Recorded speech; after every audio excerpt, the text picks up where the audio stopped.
kita harus memiliki tentara yang profesional agar kedaulatan kita, keutuhan bangsa kita, menjaga atau melindungi bangsa dan negara ini tuh betul-betul fokus gitu. Karena ini perang yang sangat sangat kompleks, asimetris dan bukan hanya di Indonesia saja, tetapi di dunia sekarang sedang bergejolak.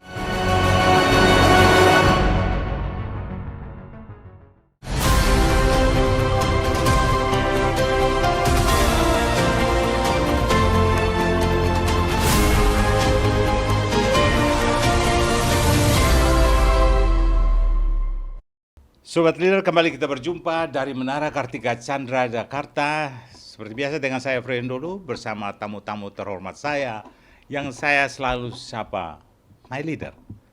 Dan hari ini saudara, kita kedatangan tamu spesial di hari spesial, Dr. Jalaswari Potmodar-Wardani. Seorang pengamat atau analis militer atau analis pertahanan yang sudah lama meneliti hubungan sipil militer di Indonesia. Apa kabar Mbak Dani? Baik.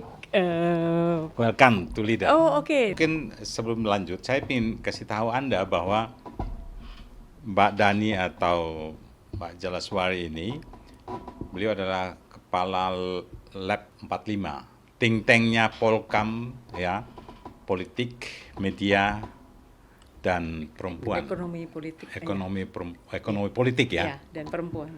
Jadi ekonomi politik dan perempuan. Saya melihat apakah benar-benar kita sudah kembali ke barak tentara kita. Kita cinta tentara loh. Ya.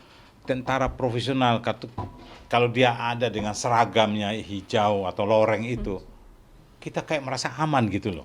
Ya, tahun 98 itu ketika kita sudah bergeser ke reformasi, saya rasa kita tidak serta-merta bisa mengubah mindset kita tentang militerisme itu sendiri, walaupun kita sebagai sipil. Jadi hegemoni militerisme terhadap kesadaran sipil selama 32 tahun ini mencengkram kesadaran kita. Jadi ketika reformasi digerakkan, kita memang melakukan perubahan-perubahan secara institusional, kita melahirkan lembaga-lembaga baru, institusi-institusi baru karena konteks demokrasi waktu itu.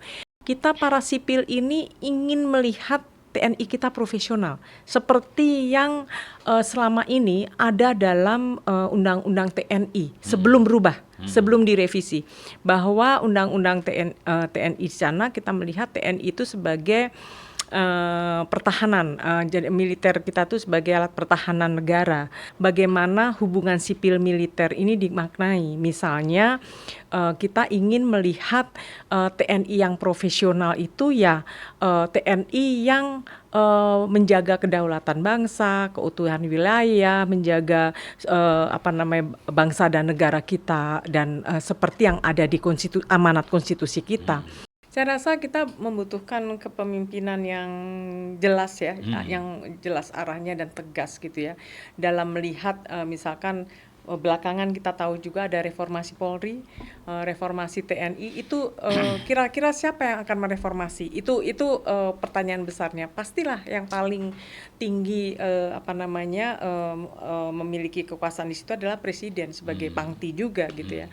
Jadi memang kalau kita bicara soal reformasi TNI, reformasi Polri, memang kita membutuhkan kepemimpinan yang tegas dan jelas untuk melakukan itu. Karena kalau tidak, kita hanya parsial saja gitu, parsial, terus kemudian orientasinya jangka pendek saja, terus kemudian kita tidak melihat bahwa sebetulnya yang paling esensial itu bagaimana ia memiliki pengaruh jangka panjangnya gitu.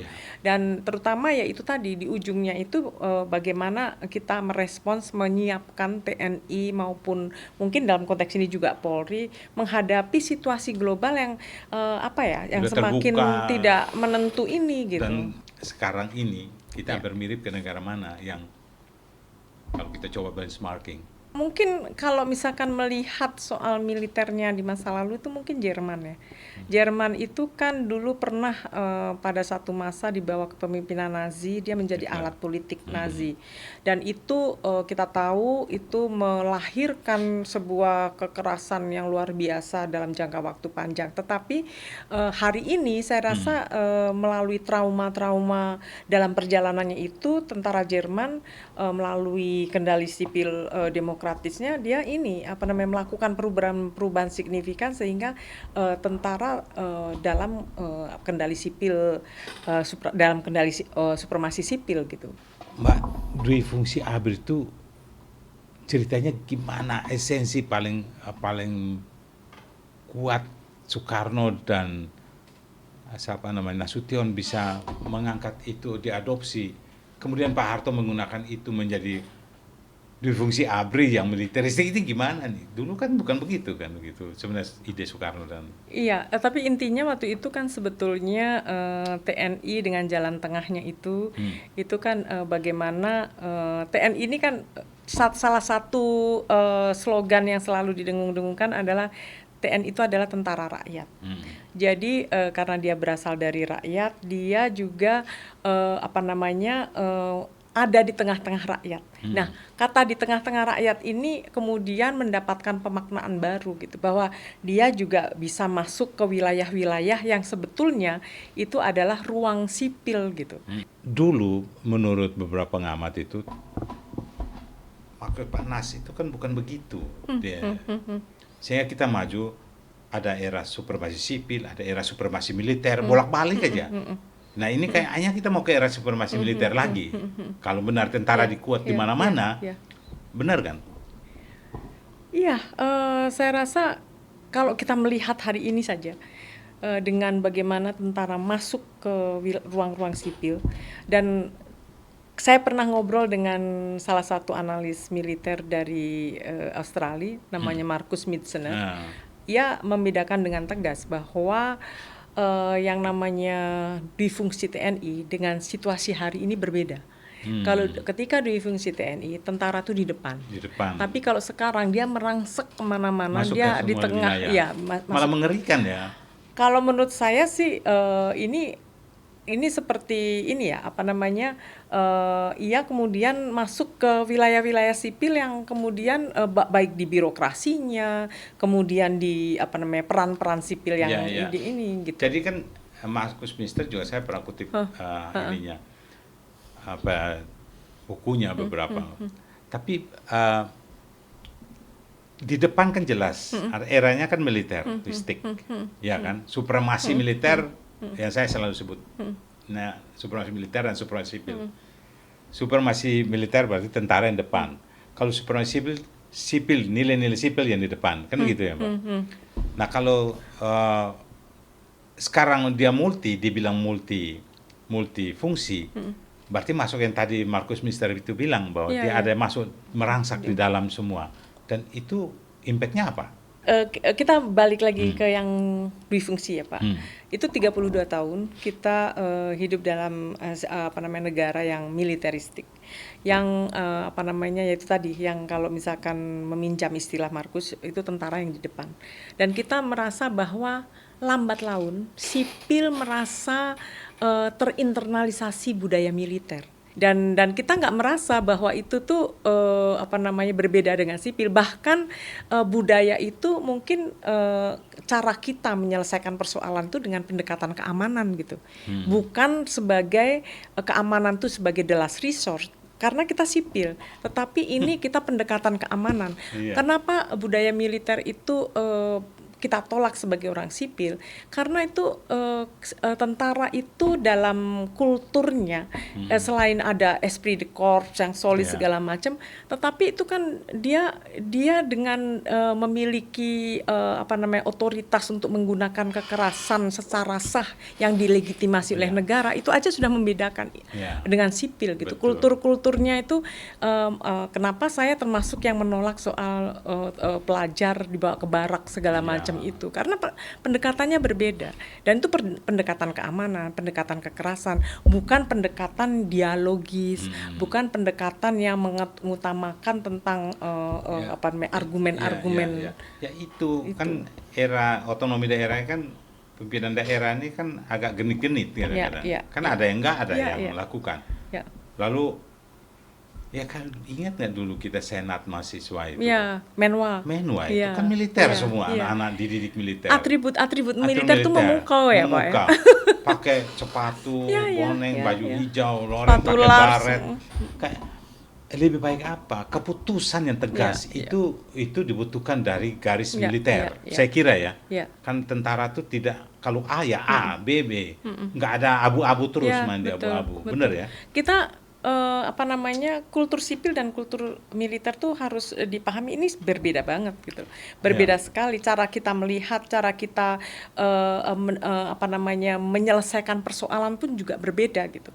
Kalau sipil itu kan kita menggunakan dialog, menggunakan diskusi-diskusi, menggunakan apa namanya mengutamakan soal inovasi, mengutamakan soal apa namanya dialog itu menjadi salah satu kunci untuk mendiskusikan persoalan. Tetapi kan kalau di tentara ini kan apa namanya pendekatan keamanan menjadi yang pertama gitu loh. Anda lihat nggak sih apa namanya Undang-Undang 34 setelah kemarin ada revisi, perubahannya tuh seperti apa? Jadi kan banyak proses tapi hilang begitu aja, lalu semua taken for granted. Iya. Itu kalau yang cepatnya itu adalah usia ya, kemudian dari apa namanya perwira tinggi 58 kemudian bisa 60 sampai bahkan 65 kalau nggak salah. Terus kemudian nah ini sebetulnya kalau kita tidak merancang atau merencanakan tentang kira-kira dengan mundurnya usia ini apa institusi TNI ini dirancang seperti apa, strukturnya dirubah seperti apa untuk mewadahi jangan sampai ada penumpukan di situ. Ya.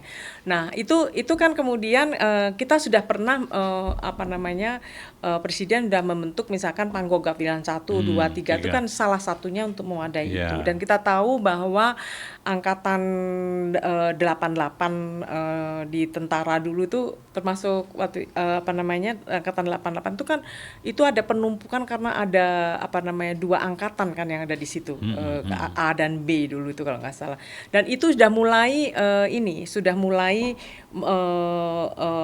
ada normalisasi, udah mulai tidak ada penumpukan. Tapi ternyata dengan adanya pemunduran usia ini kemudian kita pertanyaannya justru apakah TNI sudah merancang tentang struktur baru agar ini semua terakomodir. Dan saya khawatir bahwa pembentukan batalion-batalion itu adalah salah satu untuk mengakomodir itu, salah satunya gitu. Dan yang kedua adalah kalau tidak salah apa namanya penggunaan kekuatan atau itu tidak lagi melalui DPR, atau dengan jangka waktu tertentu. Jadi otoritas presiden tuh menggerakkan militer misalkan seperti itu. Dan kemudian ada penambahan juga di pasal 7 itu tentang tugas pokok TNI yang dari 14 menjadi 16 atau apa yang itu ada kalau nggak salah itu soal perlindungan terhadap warga negara di luar negeri dan lain-lain. Tapi soal persoalan umur ya, saya tuh berpikir gini loh Mbak. Jangan-jangan kita niru di film-film kan itu jenderal-jenderal perang itu tua-tua semua. Sebenarnya jangan-jangan jadi makin tua makin kuat katanya gitu. Sebenarnya di negara-negara lain pensiun 60, 62 itu wajar saja. Bahkan kalau tidak salah di apa namanya di Amerika itu lebih dari 60 gitu. Tetapi masalahnya bukan sekedar pemunduran umur, tapi bagaimana kita menyiapkan agar ini tidak menjadi penumpukan yang kemudian nanti kita akan melihat jenderal bintang 3 itu non-job gitu. Misalkan bintang 2 non-job gitu. Jadi kita bukan hanya apa namanya promosi tapi rotasi aja di situ. Kalau kita bertanya di ruang publik itu kalau ada teman-teman dari kayaknya kok seolah nggak suka tentara gitu.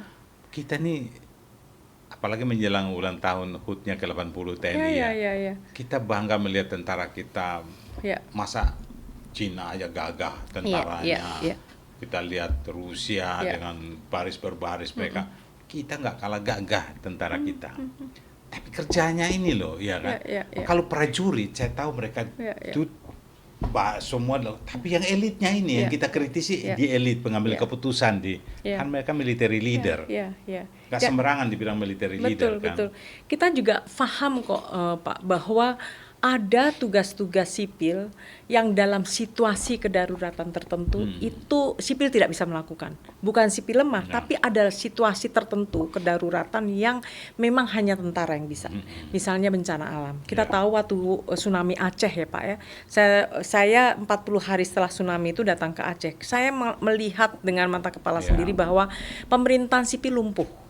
Ya. Hanya tentara yang bisa. Ya. Hanya tentara yang bisa. Kemudian kita juga terorisme segala macam hanya tentara yang bisa. Tapi ini sifatnya sementara. Ketika kedaruratan ini setelah mulai normal lagi ya kembali ke sipil lagi gitu. Tentara berada di belakang sipil. Jadi bukan kita nggak butuh tentara masuk ruang sipil, tapi kalaupun masuk itu ada situasi kedaruratan karena sipil tidak mampu, hanya tentara yang mampu karena pelatihannya, karena keterampilannya, keahliannya gitu. Jadi kita memang butuh tentara, tetapi tentara yang diatur dan dibatasi kapan bisa masuk ke ruang sipil gitu. Bukan dalam situasi normal seperti ini semua bisa dimasuki gitu. Jadi maksud Anda nih tentara-tentara yang masih aktif, termasuk Letkol Teddy misalnya di Sekap, harusnya mundur ya, karena supaya dia memberikan ruang, menunjukkan bahwa saya sekarang udah sipil, ya kan, jadi menduduki jabatan itu. Dalam undang-undang TNI yang lama itu harus mundur. Tapi kemarin ketika saya juga bicara seperti itu, ada kawan Setkap yang mengatakan bahwa itu sudah diubah gitu. Diubah yang memungkinkan itu menjadi tidak harus mundur. Saya belum cek. Undang-undang itu kan satu napas ya, Iya. Dari pembukaan sampai akhir itu. Iya. Tapi kan ada revisi. Iya dari itu, kalau kita mau sepakat pada supremasi sipil, nilai-nilai sipil, kan presiden itu kan bukan militer, walaupun beliau berasal dari kesatuan militer, tapi sudah sipil. Ini sebagai contoh saja Pak, dulu KSP, KSP itu kan belum masuk ke Undang-Undang 34. Jadi dulu ketika zamannya Pak Luhut sebagai kepala staf, itu ada beberapa TNI aktif masuk. Dan ketika zamannya Pak Teten itu kemudian dikembalikan ke instansi masing-masing. Jadi memang nggak bisa. Ada berapa banyak sih Mbak tentara aktif yang ada di wilayah sipil yang mungkin bertentangan itu? Saya jumlahnya pastinya nggak ini ya Pak ya. Tapi dulu pernah didiskusikan di Lemhanas, dan jumlahnya ribuan Pak. Masa? Yang berada dan di itu sipil? Berada di beberapa ini Pak, beberapa institusi sipil kementerian lembaga tersebar. Nah, kalau di Kemhan kan memang ini ya di sana kan ada memang kan ada beberapa institusi yang atau kementerian lembaga yang boleh dimasuki tentara aktif. Tapi ternyata waktu diskusi di Lemhanas ketika Pak Andi Wijayanto masih menjadi gubernur, itu kita agak kaget juga karena ternyata banyak sekali TNI aktif yang menduduki jabatan di kementerian lembaga, dan itu sama saja hari ini seperti polisi juga sekitar 4.100-an yang menduduki jabatan. Jadi akhirnya kan tadi dibilang bahwa multifungsi itu masuk ke semua wilayah, dan ini sebenarnya tidak memberi pelajaran yang bagus, trust yang kuat dari luar. Mungkin akhirnya yang penanam modal atau investor dia datang bersandar pada ini, yang penting untung. Dia tidak berniat bagaimana supaya proyek ini bisa memberikan nilai tambah bagi Indonesia, tapi yang penting untung dia. Cari untung saja, nempel dengan siapa gitu kan. Kalau nempel dengan tentara yang bersenjata, polisi, tentara lebih aman daripada nempel pada sipil yang hanya ngomong doang. Karena kita tahu baik TNI maupun Polri kan itu tadi yang saya bilang bahwa Dia secara sah memiliki legitimasi untuk melakukan kekerasan yang dilegitimasi oleh negara, senjata. Jadi kalau misalkan melakukan bisnis ya siapapun pasti akan kalah lah duluan kalau senjata ditaruh di meja. Apa penyebab utama sipil ini selalu bergantung pada seolah tentara ya? Budaya sipil dan militer tuh beda. Militer punya legitimasi sah dari negara untuk melakukan kekerasan yang dilegitimasi oleh negara. Jadi dia boleh bawa senjata, dia boleh melakukan kekerasan karena budayanya itu. Sementara sipil dalam menjalankan kekuasaan, sering atau kerap kali bagaimana dia menjaga kekuasaan itu langgeng. Nah, untuk langgeng dia menggunakan aparat karena melalui aparat ini budaya-budaya kekerasan yang tercermin dengan soal intimidasi. Tentara itu kan nggak usah megang senjata, dia diem aja dengan baju loreng dan hijaunya, itu kan intimidasi.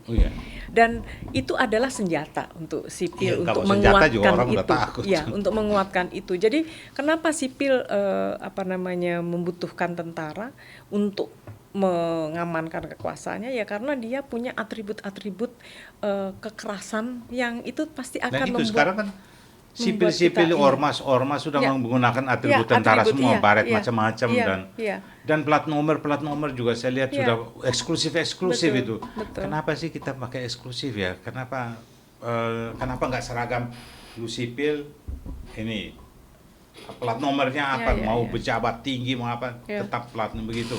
Tapi lu militer yang sekarang eksklusif loh, Pak. Saya mungkin agak bosan ya Pak membicarakan bahwa itulah hegemoni militerisme terhadap kesadaran sipil. Sipil dalam kurun waktu tertentu dan waktu yang lama telah terinternalisasi bahwa budaya tentara itu keren. Bahwa atribut-atribut tentara itu membuat sipil itu menjadi tampak berkuasa, tampak kuat, tampak segala macam. Itu terinternalisasi lama gitu. Jadi ketika sipil menggeret tentara ini karena untuk mengamankan, kan kata mengamankan itu menjadi kata kunci yang selalu untuk mengamankan. Kata mengamankan tuh bisa mengamankan apa saja. Ya itu kayak di Amerika Latin aja deh, kayak backup. Di sana kan terjadi backup ternyata diteliti itu kartel-kartel yang di backup. Dan mindset kita ini kan bertemu dengan pengalaman-pengalaman yang soal dengan TNI. Jadi pengejauhan tahan dari pengalaman-pengalaman kita dengan TNI itu kan juga memenuhi ingatan kita gitu. Sehingga kenapa dia dihadirkan? Karena pasti untuk sesuatu itu mengamankan. Sesuai dengan tugasnya kan, mengamankan. Bahkan mengamankan itu dipakai untuk hal yang tidak sepatutnya, itu lain perkara. Gitu. Saya tertarik, Presiden Prabowo sudah menugaskan tentara mengawal kejaksaan. Tapi sebenarnya bukan kejaksaan saja ya, kan yang penegakan hukum kan ada KPK, polisi juga kan, atau dipisahkan dulu mana yang urusan korupsi. Nah, kejaksaan kan diminta dikawal. Kita masih menunggu hasilnya apa kalau tentara sudah. Tapi Mbak, sebenarnya kalau misalkan sipil lemah, yang dikuatkan sipilnya, bukan tentara masuk gitu. Jadi logika itu yang harus kita ubah gitu. Kalau sipil lemah ya kuatkan sipilnya. Kan, pengawasan segala macam. Seragam militer itu kan membuat orang merasa pede gitu, didampingi gitu kan. Kalau saya melihat untuk ke bawah para prajurit yang hanya kerja latihan terus ya kan. Ya, lain dengan elit. 60 tahun ini kan nyaris nggak ada perang. 80? 60 oh, ya? 60. Kan sejak, kalau dulu kan masih ada Malaysia, masih ada zaman Pak Bung Karno ya. Zaman Pak Harto kan nyaris hampir nggak ada ya. Mungkin terakhir, Timur-Timur ya? Timur-Timur, saya tidak melihat itu sebagai perang. Promosi ini para jenderal, kan? Dan mungkin ada perang. Jadi misalnya kita kan sering berhadapan dengan Malaysia, dengan Cina. Sekali-sekali keluarin alutsista dong. Begitu muncul kan ancam itu di Natuna maupun supaya tentara kita biar Jangan inward looking aja inward ya. looking, dia tahu Outward perang looking, tuh tentara mau damai, kalau mau damai itu mesti perang dulu Iya, katanya. iya, iya. Kan gitu dan Sun Tzu Iya, itu. iya, iya. Merubah Dani gimana supaya jelas nih republik ini. Iya, jangan-jangan kita memang ini Butuh butuh musuh bersama untuk kompak melihat ke luar gitu ya. Kita nggak ke dalam terus gitu. Ya kan daripada inteli rakyat sendiri terus ya kan. Iya, iya. Itu Malaysia soal apa tuh yang di Sulawesi Utara tuh Iya, apa iya, namanya? iya. Ambalat. Iya, iya. Iya kan? Iya, Ambalat. Ambalat. Itu kompromi Natuna itu komprominya kayak apa kan? Ya kita cinta damai ya, Iya. tapi tentara kita naikin umur panjang. Iya, iya. Nah di bawah ini kan gaji tetap ini Mbak, ya kan? Ekonomi menuntut. Iya, iya, Mereka iya. prajurit-prajurit kan nggak bukan kayak Amerika gajinya Iya, tinggi-tinggi. Atau di negara bandingan tuh terlalu kecil sekali kita Betul, ini kan. Betul. 5 Oktober nanti 80 tahun tentara kita ya. Mungkin ini juga semacam refleksi kita semua gitu loh ya, bahwa apakah tentara yang kita inginkan itu seperti apa gitu. Apakah tentara yang memang inward looking ketimbang outward looking, karena dengan mencanangkan pertahanan semesta ala Indonesia ini, kita memang butuh bukan sekedar penjelasan ya, tetapi pertanyaan besarnya adalah apakah kita memang menginginkan tentara kita seperti itu gitu, yang sibuk di dalam terus, sementara di luar sana dunia begitu berubah dan tantangan juga semakin luar biasa, dan apakah kita juga sudah menyiapkan ke sana gitu. Melihat demokrasi kita ini, kapan Indonesia itu bisa betul-betul matang ya, tanpa bayangan, matang berdemokrasi tanpa bayangan militer. Iya, dulu ketika kita 27 tahun bicara soal demokrasi, mungkin salah satu kelemahan kita adalah kita memang fokus untuk melahirkan institusi baru, untuk membuat regulasi baru, untuk macam-macam. Tetapi kita lupa untuk berkonsolidasi. Jadi reformis kawan-kawan masyarakat sipil, akademisi dan lain-lain itu lupa untuk kita tetap solid, kita tetap konsolidasi jangka panjang untuk tetap mengawal ini gitu. Sehingga ketika dunia berubah, kita sudah tidak tunggang langgang lagi, pontang panting lagi untuk kemudian tiba-tiba kita kaget bahwa loh kok TNI kita, militer kita, polisi kita itu tiba-tiba kita seperti diingatkan 27 tahun yang lalu. Sehingga kalau menurut saya peta persoalan itu udah lengkap. Peta permasalahan yang kita buat itu sudah lengkap, konsep-konsep. Yang perlu kita lakukan ke depan adalah bagaimana kita tidak boleh sendiri, kita bersama-sama untuk aksi ini kayak seperti apa gitu, untuk mengembalikan Indonesia yang yaitu tadi yang demokratis, di mana kita semua tuh memiliki ruang untuk berdialog, kebebasan berpendapat, kebebasan berekspresi, dan menjadikan TNI serta Polri itu yang entitas yang lebih profesional. Keren. Mbak Dani atau Dr. Jalaswari Fatmodarwardhani, keren analis pertahanan kita. Mbak Dani, ada statement akhir Anda. Saya ingin kita dalam rangka memperingati tragedi 98 atau tragedi 65 yang kita selalu peringatan 30 September. Kemudian peristiwa-peristiwa terakhir ini di era di 80 tahun Indonesia TNI kita. Apa kata-kata Anda yang paling menguat untuk bisa kita diteladani bersama? Ya, 80 tahun perjalanan bangsa ini dilalui dengan sangat tidak mudah. 80 tahun kita menginvestasikan kerja-kerja yang luar biasa hingga sampai pencapaian hari ini. Saya rasa kita harus bersama-sama memahamkan kepada kita, jangan pernah lelah menyintai Indonesia. Terima kasih Mbak Terima Dani. kasih. Baik, Sobat Leader. Hari ini kita belajar bersama dari Dr. Jalaswari Padmodarwan Dali, seorang analis pertahanan atau analis militer, tentang slogan Back to Barak.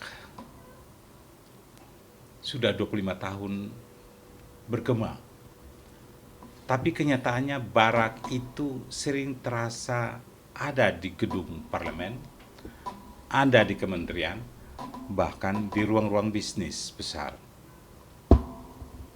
Kritik leader kepada para sipil, berhenti berlindung di balik seragam hijau setiap kali Anda gagal.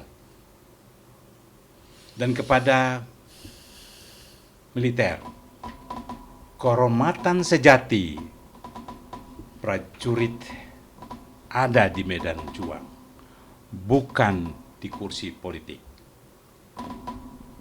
Kalau sipil terus lemah dan militer terus tergoda, maka demokrasi hanya jadi panggung wayang dan rakyat jadi penonton yang membayar paling mahal.